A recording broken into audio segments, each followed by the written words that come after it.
Hello student, welcome back to my channel NCERT learning. आज मैं आपको क्लास 9th की साइंस की एनसीईआरटी बुक का सेकंड चैप्टर का 5th पार्ट एक्सप्लेन कराने जा रही हूँ, जहाँ पे हम ये पढ़ेंगे कि किस तरीके से हम टू मिक्सिबल लिक्विड्स के मिक्सचर को सेपरेट करते हैं।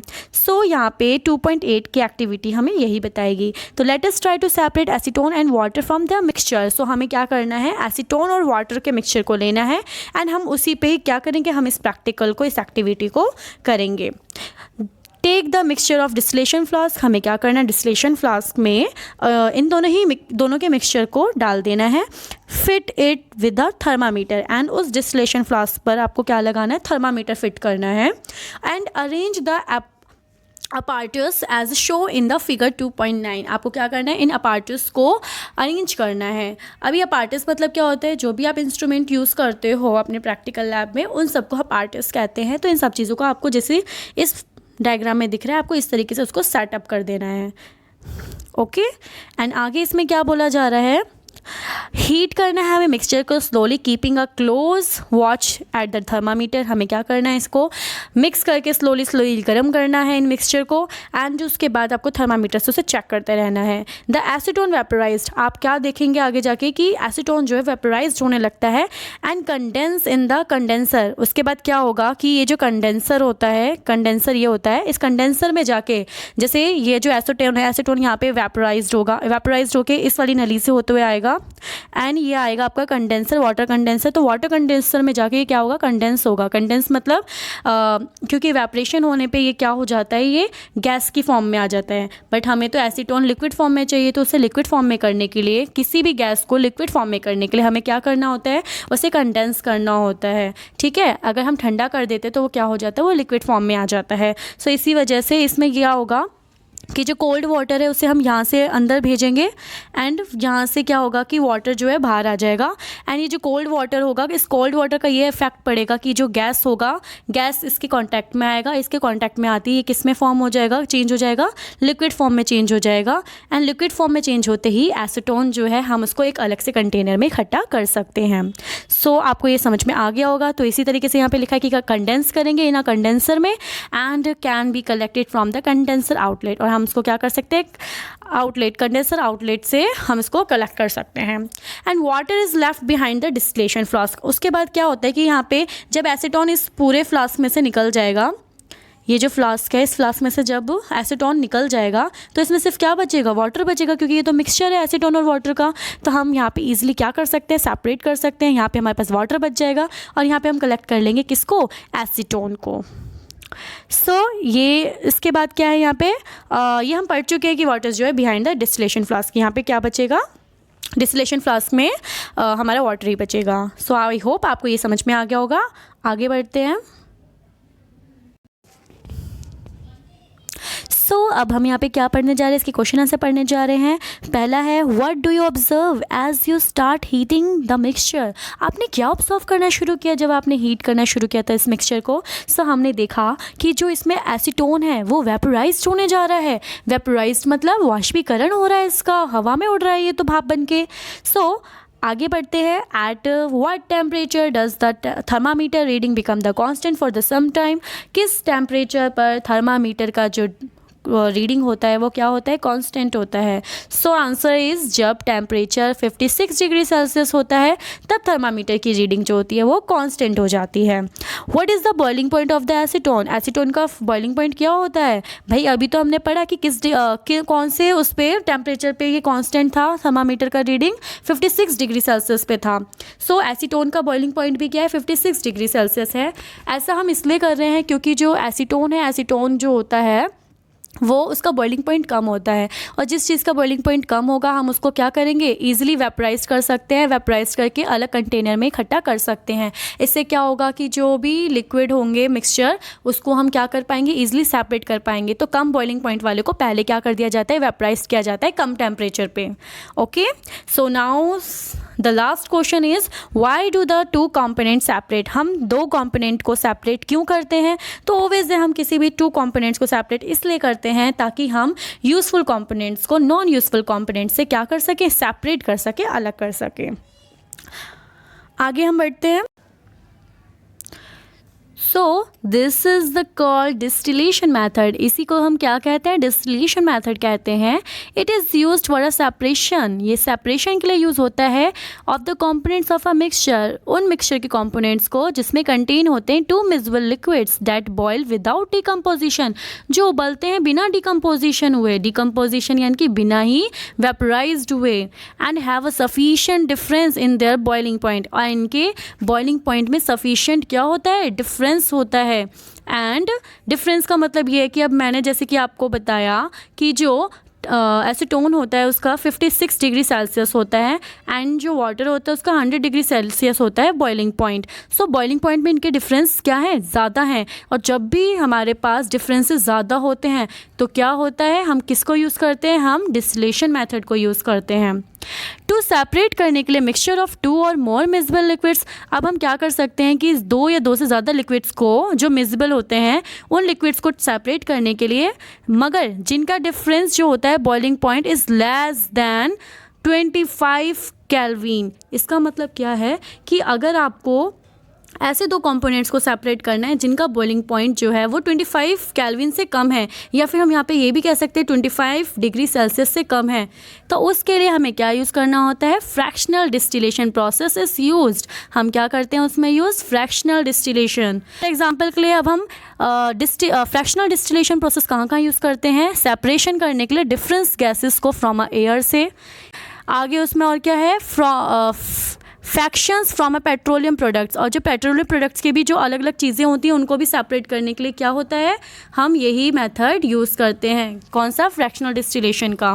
The apparatus is a similar to the similar distillation. अब जो मटेरियल यूज़ होता है सिंपल डिस्टिलेशन में, यानी कि जो भी हम प्रैक्टिकल करने के लिए मटेरियल यूज़ करते हैं सिंपल डिस्टिलेशन में, तो हमारा फ्रैक्शनल डिस्टिलेशन में भी वही चीज़ें यूज़ होती हैं, except that a fractionating column. अब क्या होता है कि बस उसमें क्या चीज़ आ जाती है, फ्रैक्शनेटिंग कॉलम आ जाता है, जो कि फिट होता है between the distillation flask and the condenser. अब डिस्टिलेशन फ्लास्क एंड कंडेंसर के बीच में ये फिट होता है, जैसा कि मैं आपको शो करती हूँ। सो जैसे कि आप ये डायग्राम देख रहे हैं, ये किसका डायग्राम है, ये है फ्रैक्शनल डिस्टिलेशन का डायग्राम है, जिसमें क्या होता है कि बस एक फ्रैक्शनेटिंग कॉलम ऐड हो जाता है जो इसको सेपरेट करता है या फिर डिफरेंट करता है, किससे, हमारे सिंपल डिस्टिलेशन मेथड से। ठीक है, क्योंकि हमारा सिंपल डिस्टिलेशन मेथड जो होता है उसमें सिर्फ डिस्टिलेशन फ्लास्क होता है एंड वाटर कंडेंसर जो होता है ये आपस में अटैच्ड होते हैं, बट यहाँ पे बीच में एक और चीज़ क्या ऐड हो गई है, अगर फ्रैक्शनल की बात की जाए तो इसमें फ्रैक्शनेटिंग कॉलम ऐड हो गया है, जिस वजह से हम इसे क्या कहते हैं, फ्रैक्शनल डिस्टिलेशन कहते हैं। एंड ये सिर्फ तभी यूज़ होता है जब हमारे पास बॉइलिंग पॉइंट किसी भी 2 मिक्सचर के या 2 से ज़्यादा मिक्सचर के बॉइलिंग पॉइंट जो होते हैं वो 25 डिग्री सेल्सियस से क्या होते हैं, कम होते हैं, तब ही हम इस मेथड का यूज़ करते हैं। ओके, सो यहाँ पे क्या है, अ सिंपल फ्रैक्शनेटिंग कॉलम, ये एक्चुअल में होता है कि एक तरीके की ट्यूब होती है जो पैक होती है विद अ ग्लास बेड से, यानी कि इस ट्यूब के अंदर क्या होता है, वो ग्लास के बेड्स होते हैं जो कि क्या करते हैं, प्रोवाइड कराते हैं सरफेस। ठीक है, ये क्या करते हैं, प्रोवाइड कराते हैं सरफेस किसको, वेपर को, जिस वजह से वेपर क्या होते हैं, वो कूल होते हैं, कूल होके वो कंडेंस होते हैं, एंड रिपीटेडली ये वाला प्रोसेस चलता रहता है। कंडेंस मतलब क्या होता है, वो लिक्विड फॉर्म में कन्वर्ट हो जाते हैं गैस फॉर्म से। सो एक्चुअल में ऐसा क्यों होता है, देखो जैसे कि हमने एग्जाम्पल दिया था पिछले वाला जो था हमारा प्रैक्टिकल, हमने उसमें देखा था कि जो वाटर होता है एंड जो एसीटोन होता है उनके बीच का जो डिफरेंस होता है वो 25 डिग्री सेल्सियस से ज़्यादा का होता है, जिस वजह से उनको सेपरेट करना बहुत ही ईजी हो गया, इस वजह से हमने उसको सिंपल डिस्टिलेशन मेथड से कर दिया। बट अगर मान के चलो मैं अब जो एग्जांपल लेने जा रही हूँ वो मैं एग्जांपल लेती हूँ कि वाटर का एंड एथेनॉल का, तो वाटर का जो होता है वो तो 100 डिग्री सेल्सियस ही है, बट एथेनॉल का होता है 70 डिग्री सेल्सियस। अब मैं अगर इन दोनों का डिफरेंस देखूँ तो इन दोनों का डिफरेंस जो आएगा वो आएगा 22 डिग्री सेल्सियस, जो कि 25 डिग्री सेल्सियस से कम है। अब जब भी ऐसा होता है कि 25 डिग्री सेल्सियस से कम आते हैं अगर, तो हम इसको इसलिए यूज़ करते हैं क्योंकि देखो जब पहला वाला जो लिक्विड होता है, मान के चलो एथेनॉल जो है वो पहले क्या हो जाएगा, वेपराइज्ड होना शुरू होगा। ठीक है, अब जो वेपराइज्ड होगा, इसके वेपर बनेंगे तो ये तो निकल जाएगा इसमें से, मीन्स कि ये तो वेपराइज्ड होके निकलना शुरू हो जाएगा। ठीक है, एथेनॉल की बता रही हूँ। तो एथेनॉल तो हो जाएगा, बट उसके बाद यहाँ पे आता है वाटर का। अब देखो थोड़ी बहुत हीट तो वाटर को भी मिलने लगी है यहाँ पे, क्योंकि देखो थोड़ा सा ही डिफरेंस है इनके बीच में, 22 डिग्री सेल्सियस का ही डिफरेंस है। ठीक है, तो थोड़ा थोड़ा वाटर पे भी इफेक्ट पड़ेगा। एंड वाटर जो है ऐसा तो नहीं है कि जैसे गर्मियों में क्या होता है, कभी कभी पानी अगर कहीं पे गिर जाते हैं, कपड़ों में होता है, तो कुछ देर बाद वो एकदम से उड़ने लगता है। तो इसका मतलब ये तो नहीं है कि हम कह दें कि हाँ यहाँ पे तो हमने हीट दी थी उसे, तो इस वजह से वो पानी सारा का सारा उड़ गया, ऐसा तो नहीं होता है। तो थोड़ा बहुत जो वाटर होगा वो भी इवेपराइज्ड होने लग जाता है। अब जब वो थोड़ा थोड़ा इवेपराइज्ड होगा तो क्या होगा, वो भी इथेनॉल के साथ क्या हो जाएगा, मिक्स हो जाएगा, क्योंकि इथेनॉल जो है उसका बॉइलिंग पॉइंट कम है। तो इथेनॉल तो पहले बॉईल होना शुरू होगा एंड वेपराइज्ड होना शुरू होगा, बट क्योंकि वाटर जो है वो भी थोड़ा थोड़ा अपने बॉइलिंग पॉइंट के पास आता जा रहा है, तो वो भी उसके साथ साथ होना शुरू हो जाएगा। तो उसके ज़्यादा नहीं बॉईल होगा वो, उसके थोड़े थोड़े वेपर्स आने शुरू हो जाएंगे इथेनॉल के साथ। तो क्या होगा कि जो एथेनॉल होगा वो तो निकल जाएगा, बट जो वाटर होगा, वाटर का बार बार क्या होगा, वेपरेशन होगा। एंड वेपरेशन होने के बाद क्या होगा कि क्योंकि उसकी ज़्यादा क्वांटिटी तो है नहीं, क्योंकि उसका बॉइलिंग पॉइंट नहीं है ये, तो ये जो फ्रैक्शनेटिंग कॉलम होता है ये क्या करता है, ये से बार बार क्या करता है, कंडेंस करता है, कूल करता है, क्योंकि इसको सरफेस ज़्यादा दे देता है, जिस वजह से क्या होता है, ये कूल हो जाता है, ठंडा हो जाता है। एंड अब क्या होगा कि जब ये वापस ऊपर जाएगा इसी फ्रैक्शनेटिंग कॉलम में, ये कंडेंस होकर वापस नीचे आ जाता है वाटर के वेपर्स, इस वजह से वापस ये इसमें डिस्टिलेशन फ्लास्क में आ जाते हैं। फिर यही चीज़ रिपीट होती रहती जब तक कि पूरी तरीके से हमारे पास एथेनॉल जो होता है पूरा का पूरा प्योरली यहाँ पे वापस नहीं आ जाता है, कलेक्ट नहीं हो जाता है। हम तब तक ये वाला रिपीट प्रोसेस जो है रिपीट करते रहते हैं। सो आई होप आपको ये अंडरस्टैंड हो गया होगा कि जो फ्रैक्शनेटिंग कॉलम होता है उसका क्या यूज़ होता है, एंड किस तरीके से जो हमारा फ्रैक्शनल डिस्टिलेशन है वो हमारा सिंपल डिस्टिलेशन से अलग होता है। याद रखना, मैं फिर से रिपीट कर रही हूँ, हमारा जो सिंपल डिस्टिलेशन मेथड होता है ये तब हम यूज़ करते हैं जब हमारे पास कोई भी दो लिक्विड्स के बीच का जो डिफरेंस होता है वो 25 डिग्री सेल्सियस से ज़्यादा होता है, तब हम क्या यूज़ करते हैं, सिंपल डिस्टिलेशन मेथड। बट अगर हमारे पास 25 डिग्री सेल्सियस से कम का डिफरेंस है अगर बॉइलिंग पॉइंट का किसी भी टू मिक्सचर का, तो हम क्या करेंगे, उसमें फ्रैक्शनल डिस्टिलेशन का यूज़ करेंगे। सो अब हमारा जो नेक्स्ट टॉपिक आता है वो हमारा है how can we obtain different gases from air, कि हम डिफरेंट गैसेस को एयर से कैसे सेपरेट कर सकते हैं, कैसे पा सकते हैं। तो चलिए वो पढ़ते हैं। Air is a homogeneous mixture. जो एयर होता है वो क्या होता है, होमोजेनस मिक्सचर होता है। होमोजेनस मिक्सचर आपको मैंने बताया ही है, जो बहुत ही ज़्यादा अच्छे से अपने आप में क्या होते हैं, बहुत ही यूनिफॉर्मली मिक्स होते हैं, एंड हम उसको सेपरेट करना बहुत ही मुश्किल होता है। ठीक है, so can be separated into the components by fractional distillation. So हम एयर को किसके थ्रू कर सकते हैं, फ्रैक्शनेट, मतलब अलग अलग डिफरेंट कैसे कर सकते हैं, फ्रैक्शनल डिस्टिलेशन के मेथड से। The flow diagram show the step of the process. तो हमारे पास एक डायग्राम आ रहा है जो आपको क्या करेगा, इसके प्रोसेस को शो करेगा। सो जैसे कि आप यहाँ पे देख सकते हैं, ये एयर है। एयर जो है, एयर को क्या किया जाता है, कंप्रेस किया जाता है, कूल किया जाता है by increasing pressure and decreasing temperature करके। देन उसके बाद है लिक्विड एयर में जब वो कन्वर्ट हो जाते हैं तो लिक्विड एयर जो होती है उसको हम करते हैं वार्म अप स्लोली, धीरे धीरे, एंड उसको फ्रैक्शनल डिस्टिलेशन कॉलम में मतलब किया जाता है, वार्म अप किया जाता है। एंड जब वार्म अप किया जाता है तो gas get separated at a different height. जो गैस होती हैं वो डिफरेंट हाइट में सेपरेट हो जाती हैं, एंड डिफरेंट हाइट में सेपरेट हो के देखो कुछ इस तरीके से वो हो जाती हैं, जैसे कि आप यहाँ पे देख सकते हैं। ऑक्सीजन, आर्गन और नाइट्रोजन, इनके यहाँ पे बॉइलिंग पॉइंट्स लिखे हुए हैं और एयर में वॉल्यूम बताई हुई है कि एयर में एक्चुअल में इनका कितना प्रपोर्शन है मौजूद। जैसे नाइट्रोजन जो है सबसे ज़्यादा मात्रा में पाया जाता है, 78.1 के % में है। एंड जो आर्गन है, आर्गन कितना है, 0.9% है। ऑक्सीजन कितना है, 20.9% है। ये तो इसका वॉल्यूम बताया गया है, एयर में इनके कितना पार्टिसिपेशन है।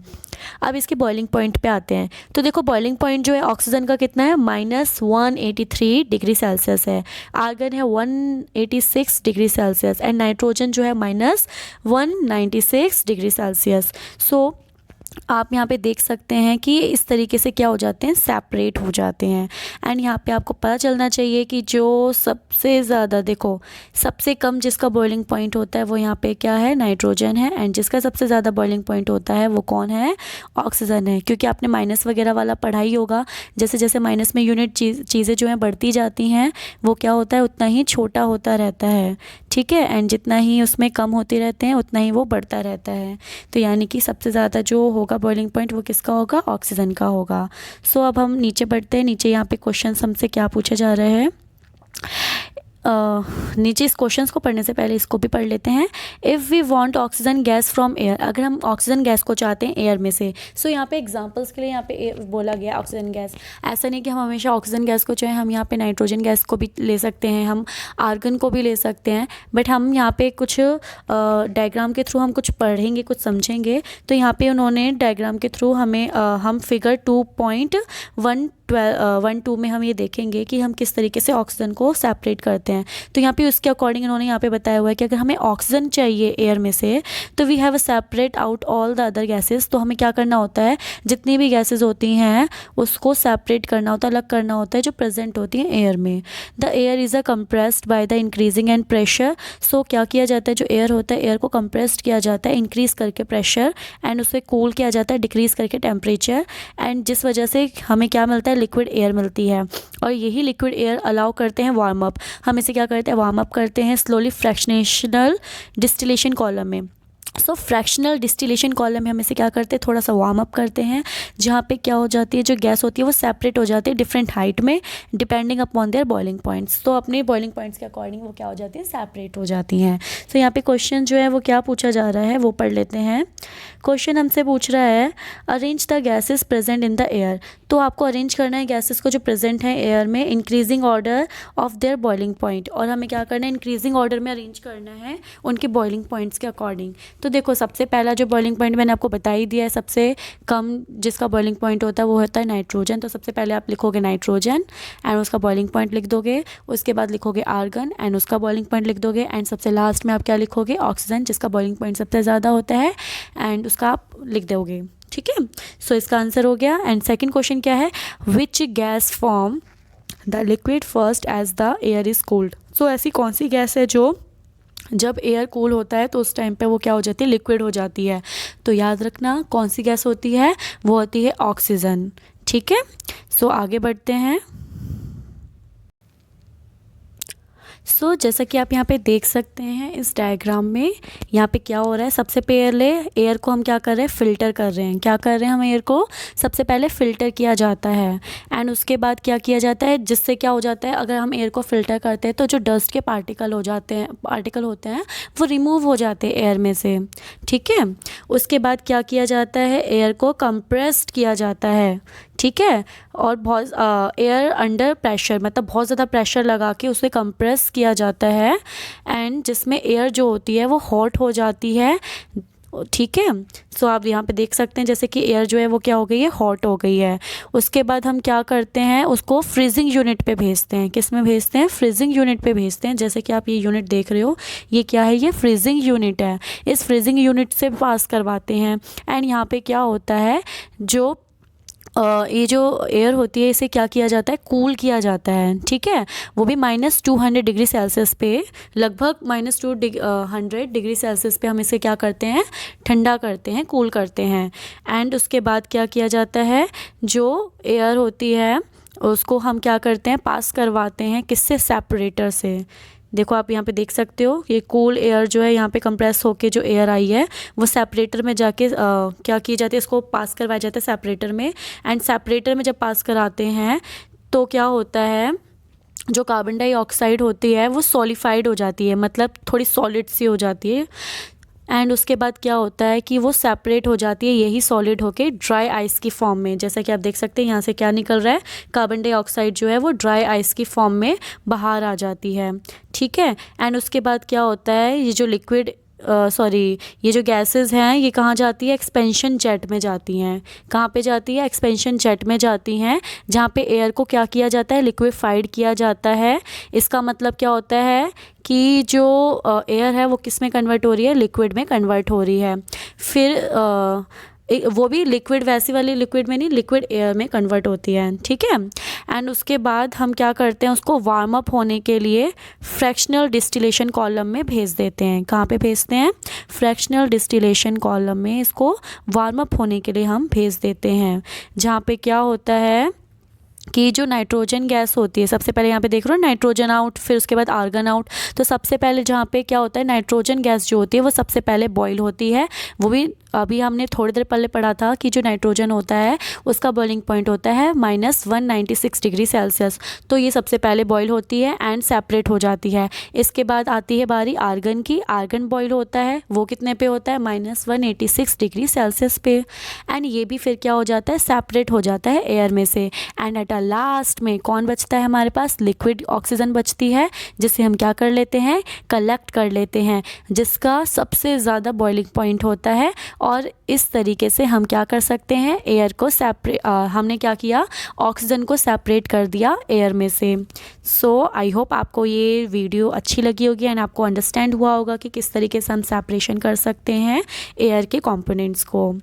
सो तब आज के लिए इतना ही, मिलते हैं नेक्स्ट वीडियो में, तब तक के लिए बाय बाय।